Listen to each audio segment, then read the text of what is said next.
இந்த ஒரு சீன் தான் தமிழ்நாட்டுல கூடிய சீக்கிரம் நடக்க போகுது. விஜய் ரோட்ல இறங்கி போராட்டம் பண்ண போறாரு. இது கண்டிப்பா நடக்க போகுதுங்க. அன்றாட நடக்கிற சூழ்நிலைகள், டிவிக்கு எதிராக பண்ற சூழ்ச்சிகள், இதுக்கெல்லாம் ஒரு முற்றுப்புள்ளி வைக்கணும்னா இந்த ஒரு விஷயத்த செஞ்சாதான் முடியும். அதுதான் ஒரு பொலிட்டிக்கல் கேம் சேஞ்சரா தமிழ்நாட்டுல இருக்க போகுது. என்னடா பண்றீங்க? 2 நாள் முன்னாடியே பர்மிஷன் வாங்கியாச்சு. எல்லாருமே டிவிக்கு பிரச்சாரத்துக்காக, விஜயோட ஸ்பீச்சுக்காக வெயிட் பண்ணிட்டு இருக்காங்க. இந்த நேரத்துல திடீர்னு அந்த இடத்துல ஒரு பள்ளத்தை தோண்டி இந்த இடத்துல 3000 பேர்லாம் பிரச்சாரம் பண்ண முடியாது, சோ நாங்க பர்மிஷனை கேன்சல் பண்றோம்னு பண்ணிட்டானுங்க.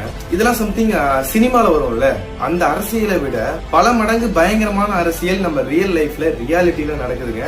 அதை நம்ம கண்கூடா பார்த்துட்டு இருக்கோம். நம்மளும் பார்த்துருப்போம். ஜெயலலிதா அவர்கள், கலைஞர், கண்டிப்பா நம்ம மு.க. ஸ்டாலின் அவர்கள், இவங்க எல்லாம் அரசியல் எல்லாத்தையும் கடந்தா வந்தாங்க. ஆனா இந்த மாதிரி ஒரு ஓப்பனா, இந்த மாதிரி ஒரு கேவலமான ரெஸ்ட்ரிக்ஷன்ஸ் அந்த ஒரு கட்சிக்கு கொடுக்கறது ரொம்ப மோசமா இருக்கு. ஒரு மனுஷனுக்கும் அந்த கட்சிக்கும் எவ்வளவு தாண்டா அழுத்தம் கொடுப்பீங்க? இவ்வளவு நாளா அந்த இடத்துல அந்த பள்ளம் வரல.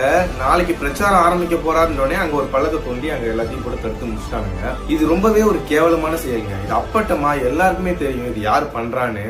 இது பண்றது எல்லாமே உங்களுக்கு தான் ஒரு டிராபேக்கா, உங்களோட ஓட்டு வங்கியை தான் அது குறைக்குமே தவிர விஜய்க்கு எந்த விதத்துல அந்த பாதிப்பை ஏற்படுத்தாது. பவர்ல இருந்த வரைக்கும் அவங்களோட இன்ஃபுளுன்ஸ் யூஸ் பண்ணி எல்லாத்தையும் தடுத்துட்டு இருந்தாங்க. இப்ப பவர்ல இல்ல, பட் இருந்தாலும் அதிகாரிகளை வச்சு எல்லாத்தையும் முட்டுக்கட்ட போட்டுட்டு இருக்காங்க. இதுதான் தொடர்நெடுங்கிய அரசியல் அண்ட் சீப் பாலிடிக்ஸ் சொல்லுவாங்க. ஒரு சாதாரண கட்சியை, நேத்து ஆரம்பிச்ச கட்சியை பார்த்து பவள விழா கண்ட கட்சி பயப்படுதுன்னா அது இங்கதான் நடந்துட்டு இருக்கு. இதுக்கு பேரு என்ன சொல்லுவாங்கன்னா, என்ன சொல்றதுன்னு எனக்கே தெரியலங்க. அந்த அளவுக்கு கேவலமா போயிட்டு இருக்கு தமிழ்நாடு அரசியல்.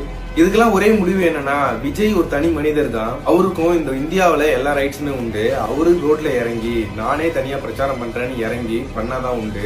அவருக்கு பாதுகாப்பு கொடுக்கறதும் கொடுக்காததும் உங்களோட இதுங்க அப்படின்னு சொல்லிட்டு அவரு இறங்கி பிரச்சாரம் பண்ணாதான் அதுக்கு ஒரு முடிவா இருக்கும். எப்படி சொல்றேன்னா, பவன் கல்யாண் ஆந்திராவில பண்ண மாதிரி விஜய் இங்க பண்ணாருன்னா அப்பதான் அது ஒரு ரியல் பாலிடிக்ஸா இருக்கும். இந்த நேரத்துல நான் ஒண்ணு மட்டும் பதிவு செய்ய விரும்புறேன். அடுத்த 30 ஆண்டு காலத்துக்கு விஜய் சுத்தி தான் இந்த அரசியல் இருக்க போகுது.